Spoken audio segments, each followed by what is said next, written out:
Le titre de mon mémoire, c'est « Cancer du sein et de l'utérus, la discussion de la sexualité en consultation gynécologique, les points de vue des gynécologues ». Une transformation néolibérale de l'État, socio-histoire de l'administration pénitentiaire vaudoise entre 1960 et 1978.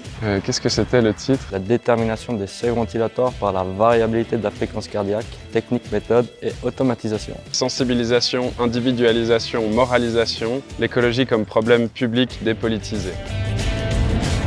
C'était un mémoire qui s'intéressait au vécu subjectif des gynécologues dans la discussion de la sexualité avec des patientes oncologiques qui avaient ou qui ont eu des cancers du sein ou de l'utérus. D'essayer de comprendre la manière avec laquelle les problèmes climatiques, environnementaux, écologiques étaient problématisés pour le large public de 19h30 et aussi un peu de l'émission Forum. Comment est-ce que les dirigeants du service pénitentiaire vaudois qui a été créé en 1968 ont cherché à réformer ce service et l'État plus largement? Dans quelle mesure ces réformes elles s'inscrivaient dans un tournant néolibéral? Déterminer des zones d'intensité d'effort pour pouvoir évaluer, suivre et ensuite optimiser les entraînements pour chaque athlète.